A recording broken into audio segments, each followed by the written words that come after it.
उत्पत्ति अध्याय 39।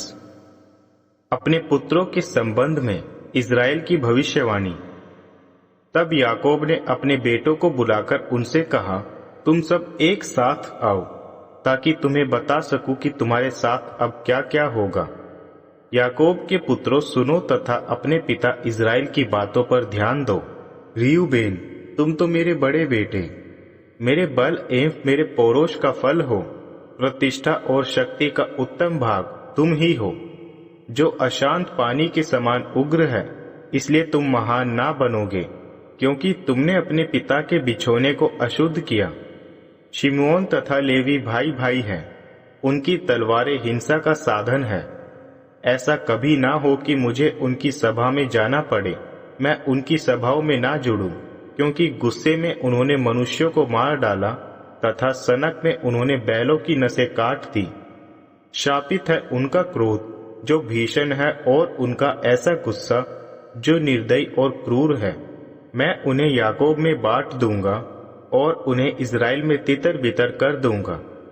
यहूदा, तुम्हारे भाई तुम्हारी प्रशंसा करेंगे, तुम्हारा हाथ तुम्हारे शत्रुओं की गर्दन पर पड़ेगा, तुम्हारे पिता की अन्य संतान तुम्हारे सम्मान में झुक जाएंगे।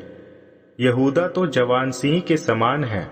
हे मेरे पुत्र, तुम अपने शिकार पर खड़े शेर के समान हो, जो आराम करने के लिए लेटता है, किसमें उसे छेड़ने का साहस है। यहूदा से राजदंड कभी भी अलग ना होगा, और ना ही उसके वंश से शासन का राजदंड दूर होगा, जब तक वह ना आए और राज्य राज्य के लोग उसके अधीन रहेंगे। अपने गधे को दाखलता से बांध देता है तथा गधे के बच्चे को उत्तम दाखलता पर बांधेगा। उसने अपना वस्त्र दाख मधु में धोया है तथा बाहरी वस्त्र दाख रस में धोया है। उसकी आंखें दाख मधु से चमकीली तथा उसके दांत दूध से भी अधिक सफेद होंगे। जेबुलून सागर के किनारे रहेगा और इसका समुद्री तट जहाजों के लिए सुरक्षित होगा, और उसकी सीमा सीदोन देश तक फैल जाएगी। इस्साकार एक बलवंत गधा है, वह पशुओं के बाड़े के बीच रहता है। जब उसने देखा कि आराम करने की जगह ठीक है, कि भूमि सुखदाई है, तब उसने अपने कंधे को बोझ उठाने के लिए झुका दिया, और वह बेगार का दास बन जाएगा। दान अपने लोगों का न्याय इज़राइल के एक गोत्र जैसा करेगा।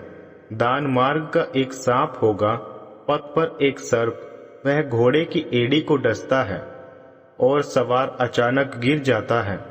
हे यहोवा, मैं आपके उद्धार की बाट जोहता हूँ। गाद पर छापा मारेंगे, किंतु वह भी उनकी एड़ी पर मारेगा। आशेर का अन्न बहुत उत्तम होगा, और वह राजसी भोजन उपलब्ध कराएगा। नफ्ताली छोड़ी हुई हिरनी के समान है, जो सुंदर बच्चों को जन्म देती है। योसेफ तो फल से भरी एक शाखा है, जो सोते के पास लगी हुई फलवंत लता की एक शाखा है, जो बाड़े के सहारे चढ़ी है। धनुष चलाने वाले ने धनुष चलाया और तीर छोड़ा, और लगकर दर्द हुआ, परंतु उसका धनुष दृढ़ रहा, उसकी बाहें मजबूत रही। यह याकूब के सर्वशक्तिमान परमेश्वर की ओर से था, जो इज़राइल के चरवाहे तथा चट्टान है। तुम्हारे पिता के परमेश्वर की ओर से, जो तुम्हारे सहायक है, तथा उस सर्वशक्तिमान से, जो स्वर्गीय आशीषों से तुम्हें आशीषित करेंगे।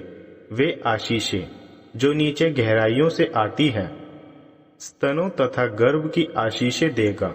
तुम्हारे पिता की आशीषें तो मेरे पूर्वजों के पहाड़ों से बढ़कर हैं, ये अनंत पर्वतों से संबंधित आशीषों से बढ़कर हैं। यही आशीषें योसेफ पर प्रकट होकर उसके सिर का मुकुट बने, जो सब भाइयों से प्रतिष्ठित हुआ है। बिन्यामीन एक क्रूर भेड़िया है, सवेरे वह अहेर का सेवन करता है, शाम को वह लूट सामग्री बांटा करता है। ये सभी इज़राइल के 12 गोत्र हैं। उनके पिता ने उनके बारे में तब कहा जब वह उन्हें आशीष दे रहे थे, और उनमें से एक एक को इन्हीं वचनों से आशीष दी। याकूब की मृत्यु। तब इज़राइल ने कहा, मुझे मेरे पूर्वजों की उसी गुफा में दफनाना, जो एफ्रोन हित्ती के खेत में है, कनान देश में उस कब्रिस्तान में, जो माकपेला के खेत में ममरे के पास है, जिसे अब्राहम ने हित्ती एफ्रोन से खरीदा था। वहां उन्होंने अब्राहम तथा उनकी पत्नी सारा को दफनाया था। वहीं उन्होंने इसहाक तथा उनकी पत्नी रेबका को दफनाया तथा वहीं मैंने लिया को भी दफनाया है। वह खेत गुफा सहित हित्तियों से खरीदा है।